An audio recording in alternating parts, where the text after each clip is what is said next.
الشيطان الرجيم بسم الله الرحمن الرحيم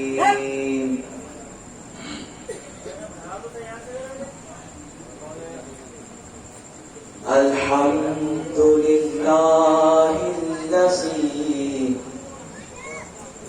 علم بالقلم علم الإنسان ما لم يعلم وقال الله تعالى في القرآن الكريم اهدنا الصراط المستقيم صدق الله العظيم اللهم صل على محمد وعلى آل محمد كما صليت على إبراهيم وعلى آل إبراهيم إنك حميد مجيد اللهم بارك على محمد وعلى آل محمد كما باركت على إبراهيم وعلى آل إبراهيم إنك حميد مجيد نادي لي مزن ورجاء تجد المولى لك في النوايا كلها من ضغم سيد وبولايتك يا علي يا علي يا علي الصلاة والسلام عليك يا أبا عبد الله وعلى آلك وصحابك يا أبا عبد الله بآواز بلند صلوات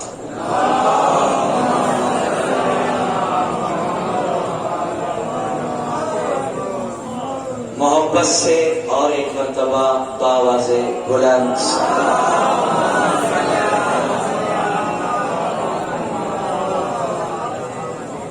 اللہم صلی علی محمد وعلی آل محمد. تمام تعریفیں اللہ رب العالمین کے لیے جس نے ہمیں اور آپ کو پیدا کیا، وہی ہماری زندگی اور موت کا مالک ہے، اور ایک دن ہم سب کو اسی کی طرف لوٹ کر جانا ہے. انگنت بے شمار درود اور سلام رسول اعظم اور آپ کی تمام آل و اولاد پر، عالم انسانیت کے لیے جنہیں اللہ نے ہدایت بنا کر دنیا میں بھیجا. اللہ پاک کی رحمتیں برکتیں تمام اصحاب رسول اولیاء کاملین پر، جن کی محنتوں اور کوششوں کے ذریعے آج ہمارے درمیان اللہ کا دین موجود ہے. دینی بھائیوں، بزرگوں اور دوستوں، اس سے پہلے کہ میں آج کے میرے عنوان کے تحت جس پر مجھے بات کرنی ہے، میں اپنی گفتگو شروع کروں.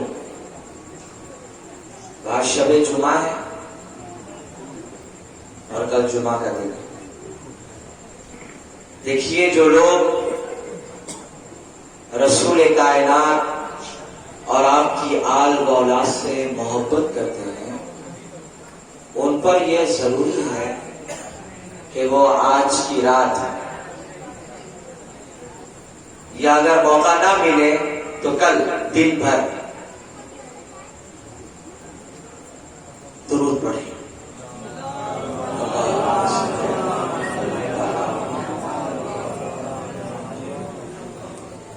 تو جو نبی اور اولاد نبی سے محبت کرتے ہیں اور ان کی محبت کے دعوے دار ہیں، ان پر یہ لازم ہے کہ وہ آج کی رات اور کل کا جو دن ہے اس دن کم از کم کچھ وقت نکالیں اور رسول کائنات کے اوپر وہ درود شریف پڑھیں، اس لیے کہ جمعہ کا جو دن ہے اس میں خاص حکم ہے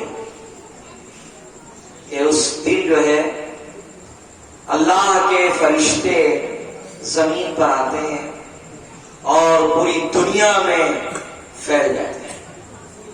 وہ کس لیے آئے ہیں؟ بس ایک کام ہے ان کا، وہ ایسے لوگوں کو دیکھتے ہیں جو جمعہ کے دن نبی اور ان کی آل پر درود پڑھتے ہیں، اور وہ جتنا درود پڑھتے ہیں اس کو وہ جمع کر لیتے ہیں اور پھر اس درود کو لے جا کر اللہ کے نبی کے پاس تحفے کے طور پر پیش کرتے ہیں اور کہتے ہیں کہ یا رسول اللہ آپ کے امتی نے، اس کا نام لیتے ہیں۔ یہاں بہت توجہ سے سنیے گا یہ بات، یا رسول اللہ آپ کے امتی نے جو فلاں کا بیٹا ہے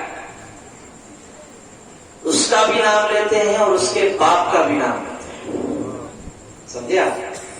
اور حضور کی بارگاہ میں پیش کرتے ہیں کہ یہ آپ کے امتی نے آپ کے لیے درود پڑھا ہے۔ تو اگر آپ یہ چاہتے ہیں، میری مائیں بہنیں اگر یہ چاہتی ہے کہ ہمارا نام ہمارے باپ کے نام کے ساتھ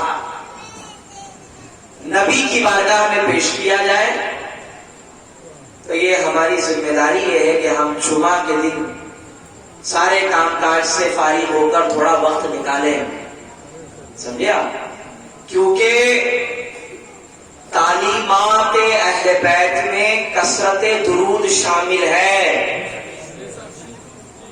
اہل بیت کے جتنے امام، جتنے اولیاء گزرے ہیں، سارے لوگوں کی زندگی میں آپ پڑھیے، وہ اپنے ماننے والوں کو، محبت کرنے والوں کو یہ خاص تعلیم دیتے ہیں کہ جمعہ کے دن دو کام ضرور کیا کرو، ایک تو ہم پر درود پڑھو، توجہ، ایک تو ہم پر درود پڑھو اور دوسرا سورہ کہف کی تلاوت کرو۔ کیوں؟ اس لیے کہ سورہ کہف جو ہے وہ حضرت امام حسین علیہ السلام کا سورہ ہے، ایسا بزرگان دین کی کتابوں میں لکھا ہوا ہے۔ کیوں؟ کہ جب نیزے پر حسین ابن علی کا سر بلند کیا گیا تو جو کرامت ظاہر ہوئی کہ سر حسین قرآن کی تلاوت کر رہا ہے، تو جو تلاوت کے الفاظ تھے، جو آیتیں تھی، وہ سورہ کہف کی تھی، سمجھ رہے ہیں آپ؟ تو اللہ والے کہتے ہیں کہ سورہ کہف کو حسین ابن علی سے بہت خاص تعلق ہے، نسبت ہے۔ تو جو حسین سے محبت کرتے ہیں، اس کا مطلب یہ ہے کہ وہ نبی سے محبت کرتے ہیں، ٹھیک ہے نا؟ تو ان پر یہ ضروری ہے کہ دو کام ضرور کریں جمعہ کے دن۔ یہ عمل والی باتیں ہیں، یہ میں آپ تک پہنچا رہا ہوں۔ عقیدے کے ساتھ ساتھ میں نے کہا تھا کہ عمل والی باتوں پر بھی توجہ ہونا چاہیے۔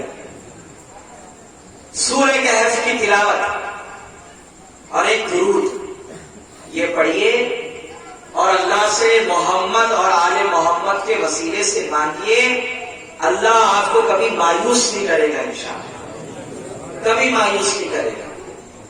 شرط یہ ہے کہ پورے یقین کے ساتھ پڑھا جائے، سمجھ رہے ہیں آپ؟ یقین بہت ضروری ہے۔ کسی عبادت میں اگر یقین شامل نہ ہو تو آپ اپنا وقت برباد کریں گے، اس کی برکت حاصل نہیں ہوگی۔ خواجہ نظام الدین اولیاء کا نام آپ نے سنا ہوگا، اللہ کی ان پر رحمت نازل ہو۔ ان کے زمانے میں غریب آدمی آیا اور اس نے کہا حضور میں بہت غریب آدمی ہوں اور بیٹی کی شادی ہے، اور آپ تو جانتے ہیں کہ کچھ تو دینا پڑے گا مجھے بیٹی کی شادی کے لیے، مگر پیسے نہیں، آپ تھوڑا عطا کر دیجیے۔ اب اللہ والے تو اللہ والے ہیں، انہوں نے کبھی بھی اپنے در سے غریبوں کو خالی نہیں لوٹایا۔ خواجہ نظام الدین اولیاء نے اپنے خانقاہ کے بالکل سامنے کچھ اینٹیں پڑی ہوئی تھی، اینٹ سمجھتے نا، اینٹ جس سے گھر بنائے جاتے ہیں، ایک اینٹ اٹھائی اور اس پر سورہ فاتحہ پڑھ کر دم کر دیا۔ تو جیسے ہی سورہ فاتحہ پڑھ کے دم کیا، اللہ کے فضل سے کرامت ظاہر ہوئی اور وہ مٹی کی جو اینٹ تھی وہ سونے کی بن گئی۔ سمجھ رہے ہیں؟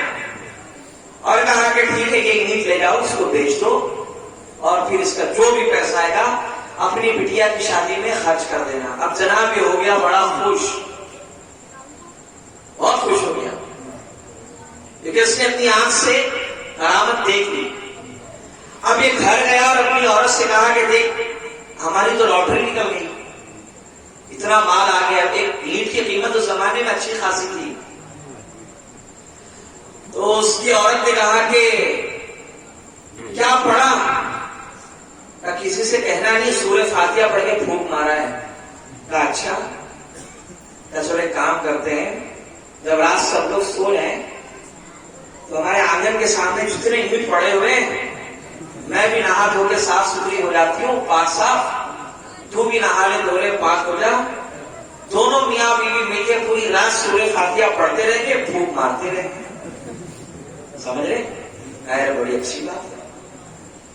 تو جناب یہ لوگ پوری رات ان کا یہی پروگرام رہا، سمجھے؟ یہ اینٹوں کے ڈھیر لگا دیے اور پڑھے جا رہے ہیں، پھونک مارے، پڑھے جا رہے ہیں، پھونک مارے، پڑھے جا رہے ہیں، پھونک مارے۔ صبح فجر کی اذان ہو گئی مگر وہ چیز نہ ملی جس کے لیے پڑھ رہے تھے، ویسے میں ویسی کی ساری چیزیں۔ اور بیچارے دیہاتی آدمی تھے تو چلے گئے نظام الدین کے پاس، کہا حضور یہ کیا بات ہوئی؟ آپ بھی انسان ہم بھی انسان، آپ کو بھی سورہ فاتحہ آتی ہے، ہم کو بھی تو آتی ہے، آپ نے پڑھ کے پھونکا، سونے کی بن گئی، ہم اور میاں بیوی پوری رات پڑھتے رہے، وہ ویسا کا ویسے ہی رہ گیا۔ تو نظام الدین اولیاء نے فرمایا کہ نادان، جب میں نے پڑھا، حالانکہ اینٹ کو آپ پڑھ کے دم کر دیں تو ہندی رہے گی، میں تو تیری غربت پہ ترس کھا گیا اور تیرا کام ہو جائے تو مایوس نہ جائے، اس کے لیے میں نے اللہ پہ یقین رکھا۔ بات پہ یقین نہیں کر رہا تھا نا آپ کو، عمل میں جب یقین پختہ ہو تب سمجھ لیجیے گا جناب کہ جو گاڑی رکی ہوتی ہے نا وہ بہت اسپیڈ کے ساتھ چلتی ہے، اور اگر یقین کم ہو تو پھر آپ پوری زندگی چلا کرتے رہیں جناب، پوری زندگی مسجد میں وظیفہ پڑھتے رہیں، کچھ نہیں ملے گا۔ تو میں نے اللہ کی ذات پر یقین رکھا اور ایک بار سورہ فاتحہ پڑھ دی، دم کر دیا، مگر تیری جو سوچ تھی اس میں فطور تھا اور دنیا تھی، اگر تیری سوچ بھی میری طرح ہوتی تو یقیناً اس کی برکت ضرور ظاہر ہوتی۔ تو عزیزان ملت اسلامیہ، واقعہ ذرا لمبا ہے، اس کو میں مختصر کہہ کے بتا دیا کہ آپ اگر شب جمعہ یا جمعہ کی قدر کر لیں، سورہ کہف جو منسوب ہے امام حسین علیہ السلام سے، ان کی ذات سے، اور درود اگر آدمی وقت نکال کر پڑھ لے اور یقین کے ساتھ اللہ سے مانگے، پھر آپ دیکھیے گا کہ آپ کی زندگی میں جتنے معاملے رک گئے نا، کاروبار کا ہو، بزنس کا ہو، روزی روٹی کا مسئلہ ہو، شادی بیاہ کا مسئلہ ہو، جادو کسی بھی طرح کا مسئلہ ہو، یقین سے پڑھیے اور حسین کے وسیلے سے مانگیے، اللہ نے چاہا تو بہت جلد آپ اپنی آنکھوں سے اس کی برکتیں آپ دیکھیں۔ حسین کے وسیلے سے کی جانے والی دعائیں اللہ کبھی رد نہیں کرتا، پر شرط یہ ہے کہ دعا جب آدمی مانگے نا تو دل کی گہرائیوں سے مانگے، تڑپ کے مانگے اللہ سے، یہ نہیں صاحب کے ہاتھ اٹھے ہوئے اور مانگے جا رہے، یا اللہ رحم فرما، فضل فرما اللہ، یہ مطلب سمجھ رہے ہیں؟ میں نے آپ کو جو طریقہ بتایا ایکٹنگ کر کے، داڑھی کھلائی جا رہی ہے صاحب، موبائل دیکھ رہے ہیں آپ، اور پھر آپ کا دل دماغ دعا کرتے کرتے یہاں وہاں دیکھ رہے کون مسجد میں آیا کون جا رہا ہے. یکسوئی کے ساتھ جو دعائیں کی جاتی ہے وہ دعائیں اللہ کے یہاں قبول. تو آج کا جو درس ہے اس ممبر کے ذریعے سے میں آپ تک پہنچا رہا ہوں. جمعہ جب بھی آئے سورہ کہف کی وہ تلاوت ضرور کریے گا جو حسین ابن علی علیہ السلام نے نیزے پہ جب ان کا سر بلند ہوا تب آپ نے اس کی آیتیں تلاوت کی. سمجھ رہے ہیں رضوان ملت اسلامیہ. اب اپنی گفتگو کو شروع کر رہا ہوں لیکن میرے ذہن میں ایک بات آئی میں چاہتا ہوں کہ وہ آپ سے شیئر کروں. میری بہنوں سے میرے دینی بھائیوں سے بھی میری گزارش ہے کہ اس ریکویسٹ کے اوپر آپ ذرا سنجیدہ ہو کر عمل کریے. دیکھو عاشورہ کا دن آ جائے گا. شام غریبہ کی محفل کے بعد میں اپنے گھر آپ اپنے کام کاج میں. ٹھیک ہے.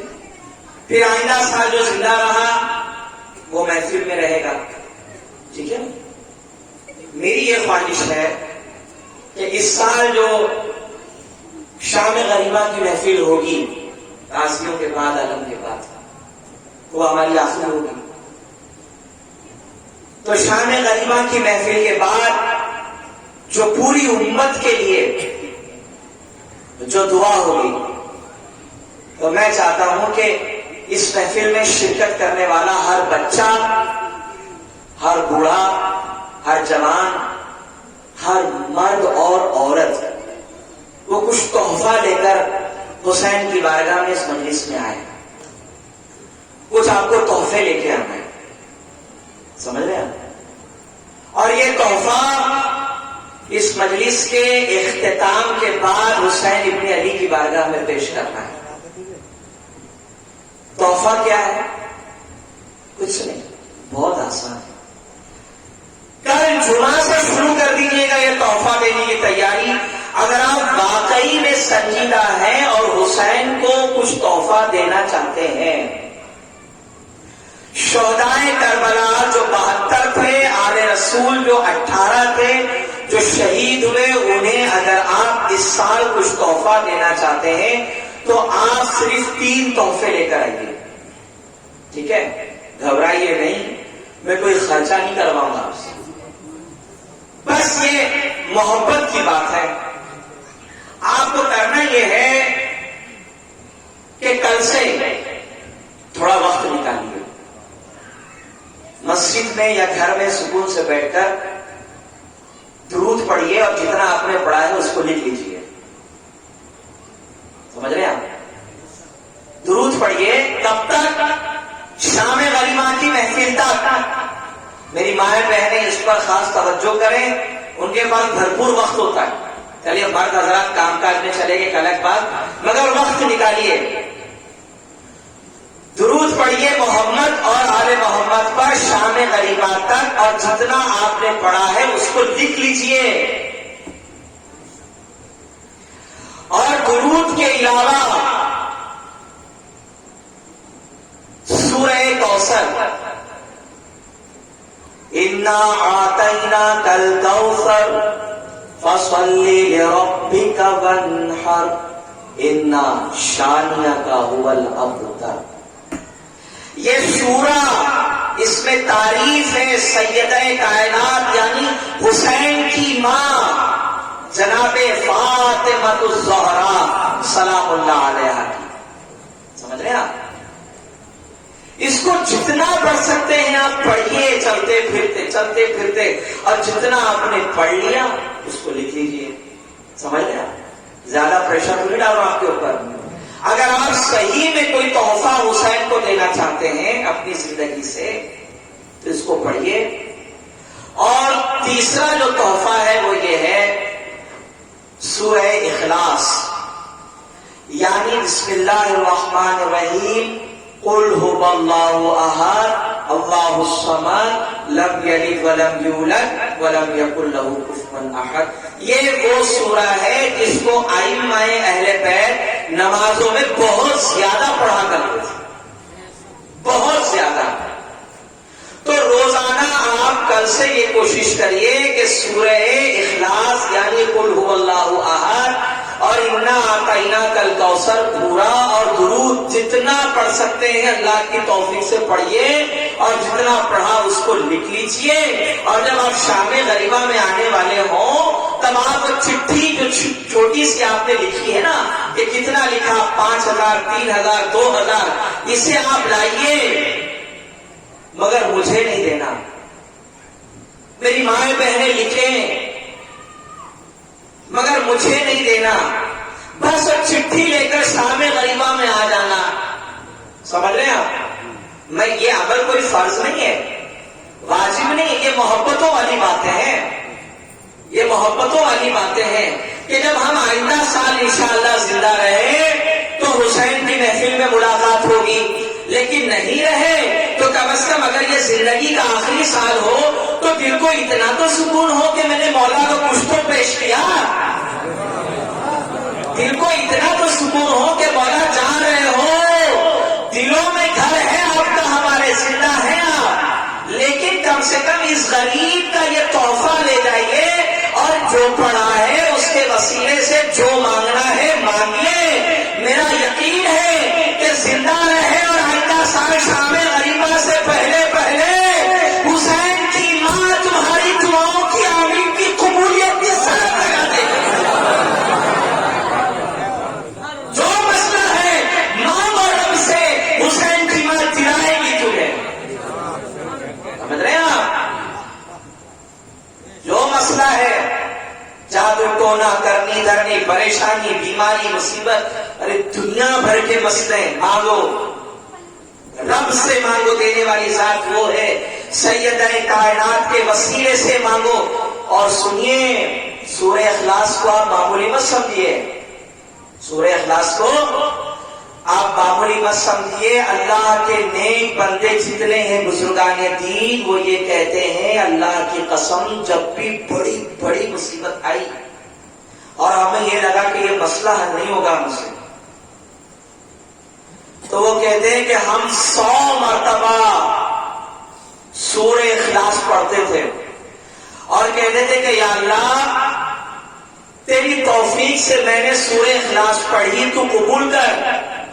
اور اس کا ثواب حسین کی امی جان سیدہ فاطمہ کو وہ ایصال کرتے اور کہتے تھے کہ بی بی اے شہزادی میں نے یہ تحفہ پیش کیا ہے اس کو قبول فرمائیے اور میرا یہ کام رک گیا ہے, آپ اپنے بابا جان یعنی محمد الرسول اللہ سے کہیے کہ وہ میرا مسئلہ حل کر دیں.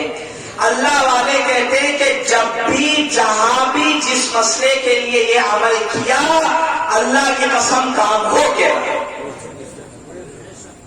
سمجھ رہے ہیں؟ تو میرے دل میں یہ ایسا خیال آیا کہ اللہ کے فضل سے اچھی تعداد آ رہی ہے اور دھیرے دھیرے انشاءاللہ یہ بڑھتی رہے گی, کیونکہ یہ حسین کی محفل ہے تو آنے والا ہر انسان حسین کا مہمان ہے. تو حسین جس اللہ کے فضل سے جس کو ہدایت ملے گی وہ آتا رہے گا. تو میرے بھائی میری مائیں اور میرے دینی بھائیوں ایک چھوٹی سی ریکویسٹ ہے, کوئی پریشر نہیں ہے, ہر انسان کے ساتھ غم لگا ہے. اگر میں کہوں کہ صاحب کس کس کو کیا کیا تکلیف ہے ذرا بتائیے تو بیچارے اتنے دکھڑے روئیں گے زندگی کے کہ ہمیں ان کے دکھڑے سن کے ہمیں رونا آ جائے. یار واقعی میں بڑی تکلیف ہے. میں یہ کہتا ہوں یہاں وہاں ادھر ادھر جا کے کسی کے سامنے اپنی پریشانی اور غربت رونے کا فائدہ کیا ہے؟ کیا فائدہ ہے؟ اس کے سامنے روئیے نا کہ جس کو آنسو بڑے اچھے لگتے ہیں, اس کے سامنے روئیے جس کو تمہارے آنسو بڑے اچھے لگتے ہیں. وہ ذات اللہ رب العالمین کی ہے. آپ آنسو گرائیے اور اللہ سے کہیے کہ مسئلے میں پھنس گیا ہوں, تو جناب زہرا کی محبت کا واسطہ تو نکال دے, حسین کا واسطہ تو ہمیں باہر نکال دے. یقین جانیے دنیا کا انسان آپ کی پریشانی سن کر چلا جائے گا, چلا جائے گا. اور اگر خدا نہ خواستہ وہ آپ کا دشمن نکلا تو آپ کی مجبوری کا فائدہ اٹھا کر پورے گاؤں میں یہ پھیلائے گا کہ دیکھا بڑا چودھری بنے گھومتا تھا، آج دیکھو اس مسئلے میں پھنس گیا، مذاق بنائے گا۔ تو مذاق بنانے سے بہتر یہ ہے، دلوں کے ٹکڑے کسی انسان کو سنانے سے بہتر یہ ہے اس کو سنائیے جو دلوں میں چھپی ہوئی ہر چیز کا علم رکھتا ہے، اور اس ذات کا نام ہے محمد اور آل محمد کا رب اللہ رب العالمین۔ عزیزان ملت اسلامیہ، مجھے امید ہے کہ آپ حضرات کو جو میں نے ایک چھوٹا سا یہ ریکویسٹ جو میں نے کی، میں امید کرتا ہوں کہ آپ اس کو قبول کریں گے انشاءاللہ۔ کوئی پریشر نہیں ہے، نہ کوئی حکم ہے، جو آپ پڑھ لیں حسین کی محبت میں، اور جتنا آپ پڑھ لیں حسین کی محبت میں وہ لکھیے، اور اس چٹھی کو لے کر کھڑے ہو جائیے گا انشاءاللہ جب دعا ہوگی شام غریبہ کی محفل کے بعد، اور پھر آپ اپنی آنکھوں سے دیکھیے گا کہ جب آنسوؤں کی سسکیاں اور آنکھوں سے نکلنے والے یہ گرم اور نمکین آنسوؤں کے ساتھ جب دعائیں ہوگی اور گھر لوٹو گے تو اللہ کی راہ سے امید ہے کہ سال ختم ہونے سے پہلے بلکہ اس سے پہلے اللہ سارے مسئلے حل فرما دے گا انشاءاللہ۔ آئیے اپنی بات شروع کروں، باواز بلند محمد اور آل محمد پر درود، اللہم صلی علی محمد وعلی آل محمد وبارک وسلم، صلاۃ و سلام علیک یا رسول اللہ صلی اللہ علیہ وآلہ وسلم۔ کچھ بنیادی پوائنٹس تھے جس کو میں نے لکھ لیا، اور میں امید کروں گا کہ انشاءاللہ تعالیٰ اس کے مطابق میں اپنی گفتگو کو اختتام کی طرف لے کر جاؤں۔ عزیزان ملت اسلام اللہ کے نزدیک پسندیدہ، اور اسلام سے پہلے جو حالات تھے عرب میں وہ ہم اور آپ جانتے ہیں۔ جہالت، بے وقوفی، ضد سارے عربوں میں کوٹ کوٹ کے بھری ہوئی تھی، سمجھ رہے ہیں؟ اور چھوٹی چھوٹی بات پر لڑائیاں کرنا اور اپنا جھنڈا بلند ہو اس پر بحث کر کے لوگوں کو قتل کر دینا، یہ ان کے لیے ایک دم معمولی سی باتیں تھی۔ مگر اس سماج میں عورتوں کے ساتھ جو سلسلہ رہا وہ انتہائی دردناک اور قابل افسوس، کوئی عزت نہیں تھی۔ بیوہ ہو گئی تو پھر کوئی وہ دوسری شادی نہیں کر سکتی تھی، ایسی پڑے رہو اور مر جاؤ۔ اور اگر بیٹی کی شادی کر کے دی تو پراپرٹی میں سے حصے ختم کر دیے جاتے تھے کہ اب آپ کو باپ کی پراپرٹی میں سے کچھ بھی نہیں ملے گا۔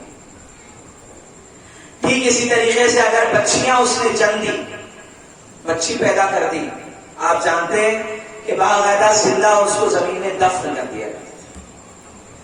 ایسے خطرناک ماحول میں، ایسے جنگلیوں کے درمیان، ایسے پتھر دل انسانوں کے درمیان اللہ نے محمد الرسول اللہ کو بھیجا کہ محبوب آپ کو ان پتھر دلوں کو نرم کرنا ہے۔ اور پھر رسول کائنات نے اپنا کام شروع کیا، اللہ کی رحمت اور برکت آتی رہی اور لوگ بدلتے رہے۔ بیوہ کی شادی ایک عیب تھی، مگر رسول اللہ نے کہا نہیں، اس کو بھی جینے کا حق ہے، اس کو بھی جینے کا حق ہے۔ اور پھر جناب پھر یہ نکاح کا سلسلہ شروع ہوا، اور زندہ جو بچیوں کو دفن کیا جاتا تھا، میں نے بتایا ہے کہ اللہ کے نبی نے یہ رسم ختم کی۔ آج پوری دنیا میں وومن رائٹس پر بات کرنے والی جتنے NGOs ہیں، جو جتنے سماجی کارکرتا ہیں جو عورتوں کے حقوق پر بات کرتے ہیں، وہ یہ جان لے کہ عورتوں کے ادھیکار کی بات اس زمین پر جس ذات نے سب سے پہلے کی ہے، اس ذات کا نام محمد الرسول اللہ ہے صلی اللہ علیہ وسلم۔ سمجھ رہے ہیں آپ؟ یہ اسلام ہے جس نے عورتوں کو اتیاچار سے باہر نکالا اور ان کو عزت دلائی، سماج میں رہنے کے لیے ان کو ایک مقام اسٹیبلش کر کے دیا، ورنہ کیا حیثیت تھی سب جانتے ہیں۔ عزیزان ملت اسلامیہ، آج پورے بھارت میں آپ جب سروے کریں یا جائیں تو آپ نے بس ڈپو پہ یا سرکاری جو آفیسر ہوتے ہیں بڑے بڑے کاریالے، وہاں آپ نے دیکھا ہوگا کہ ایک سلوگن لکھا ہوا ہے، بیٹی بچاؤ بیٹی کو پڑھاؤ. تو لوگوں نے کہا یار بہت اچھا سلوگن ہے، پردھان منتری نے بڑی اچھی بات کہی اور لوگ واہ واہ کرتے. میں کہتا ہوں پیارے، یہ سلوگن جس کو آپ سمجھ رہے ہیں کہ یہ پردھان منتری نے دیا ہے، نہیں، یہ رسول اللہ کا دیا ہوا نعرہ ہے. بیٹیوں کو بچاؤ، خبردار اگر کسی نے بیٹیاں زندہ زمین میں دفن کی تو اس کو سزا دی جائے گی. تو بیٹیوں کو بچانے کی جو سب سے پہلی بات ہوئی وہ عرب کی دھرتی سے رسول اللہ نے اعلان کیا. سمجھ رہے ہیں آپ یہ پیغام؟ اور بیٹیوں کی تعلیم اور تربیت دے کر اس کا نکاح کرا کے سسرال میں ودا کرنے والے باپ کو خوشخبری دی گئی. دیکھو عورت کو پڑھانے کی جو بات کر رہے ہیں وہ سب سے پہلے رسول کائنات ہے. تو بیٹی بچاؤ اور بیٹی پڑھاؤ کا یہ جو سلوگن تھا، یہ نعرہ بڑا خوبصورت ہے، مگر اس کو دینے والے اور عملی طور پر دنیا میں رائج کرنے والی ذات یہ ہمارے اور آپ کے آقا و مولا کی ہے. اور اللہ کے نبی علیہ السلام نے عورتوں کو اوپر مردوں کو حاکم بنایا. حاکم کا مطلب یہ نہیں کہ لے لات لے گھوسے ادھر مار ادھر مار، کم وقت تو اپنا چلائے گی، میں مرد ہوں، میں جو چاہے کر سکتا ہوں. بٹیا اپنے بہاری سسرال میں اور سال ڈیڑھ سال ہوا نہیں کہ بیچاری بار بار گھر آ رہی ہے تو لوگ پوچھتے کیوں آ رہی، تو پتا چلا وہ مرد ہے اور اپنی مردانگی دکھاتا ہے مار کر. سمجھ رہے ہیں آپ؟ یہ سماج میں ہوتا ہے. اللہ نے مردوں کو جو حاکم بنایا ہے تو اس لیے نہیں کہ وہ ان کو مارے اور پیٹے اور اپنی مردانگی ظاہر کرے، بلکہ اس لیے ان کو اپنا حاکم بنایا عورتوں کے اوپر کہ وہ ایک نازک طبیعت کی ہے. تو اللہ کے نبی نے حکم دیا کہ اے مردوں، تم اپنی بیویوں کو کھلانے کے لیے، بچوں کو پالنے کے لیے جب صبح گھر چھوڑ کے نکلتے ہو تو جتنی محنت اور مزدوری دن بھر کر رہے ہو تمہاری بیوی بچوں کے لیے یہ صدقہ لکھا جائے گا تمہارے نام اعمال میں. اگر تم نے نوالے بنا کے بچوں کو کھلائے، بیوی کو کھلا دیا، تو حضور پاک علیہ السلام کیا فرما رہے ہیں؟ یہ صدقہ ہے. مارنا، توڑنا، ظلم کرنا حضران ملت اسلامیہ یہ اہل ایمان کا کام نہیں ہے. نتیجہ کیا ہوا؟ جب ظلم حد سے زیادہ بڑھتا چلا گیا تو چند مسلمان عورتوں نے پیٹیشن داخل کی، ہمیں طلاق چاہیے. اور طلاق کا جب ریشو بڑھ گیا چھوٹی چھوٹی بات پر، سمجھ رہے ہیں؟ طلاق کا جب ریشو بڑھ گیا چھوٹی چھوٹی باتوں پر، اور مسلمان بچیاں شادیوں کے بعد 3-4 سال کے بعد جب طلاق یافتہ ہو کر گھروں میں آنے لگی تو کچھ عورتوں نے جا کر پیٹیشن ڈال دی. ان کو تو موقع چاہیے تھا، وہ تو ایک زمانے سے اسی چکر میں تھے کہ تم آؤ. وہ گئی اور نتیجہ یہ ہوا کہ ٹرپل طلاق کا قانون پاس کر دیا گیا. سارے مولوی ہر مسلک کے چیختے رہے، چلاتے رہے، صاحب سنوائی نہیں ہوئی ان کی. سمجھ رہے ہیں؟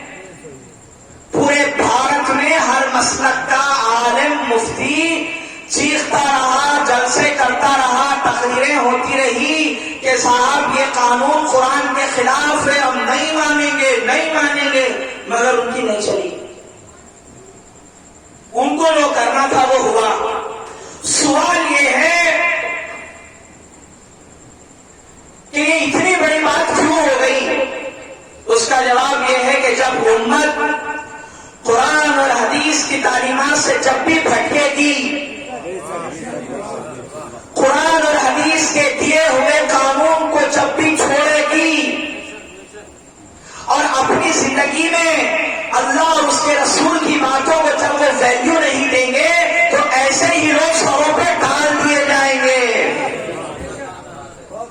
پھر چیختے رہیے، چلاتے رہیے، آپ کی نہیں سنی جائے گی۔ انسان ہے، آپس میں تھو میں ہوتی ہے، اس کا مطلب یہ نہیں کہ چھوٹی چھوٹی باتوں پہ صاف طلاق دے دیا جائے، معاملات سلجھائے جا سکتے ہیں۔ جب گھر ٹوٹنے والے ہوں تو لازم ہے کہ اس کو ٹھیک اور درست کر دیا کرو۔ یہ نہیں کہ گھر ٹوٹ رہا ہے تو بیٹھ کے مزے لو اور اس میں سپورٹ کرو۔ صاحب بچیاں بڑی محنت کے ساتھ بہائی جاتی ہے۔ ان ماں باپ سے پوچھو جنہوں نے آدھی روٹیاں کھا کر ایک ایک چیز جمع کی اور بہا دیا، کچھ سالوں کے بعد جب وہ آ جاتی ہے تو اللہ کی عزت کی قسم، ماں باپ گھر میں ہوتے ہیں مگر وہ مر چکے ہوتے ہیں، وہ ایک زندہ لاش ہوتی ہے گھر کے اندر۔ جب معاملات جب سلجھ سکتے ہیں بیٹھ کر ٹھنڈی باتیں کر کے، چار بڑے تمہارے، چار بڑے اس کے بیٹھ گئے، معاملات کوئی نہ ٹوٹنے چاہیں، سالو کر دو۔ نہیں،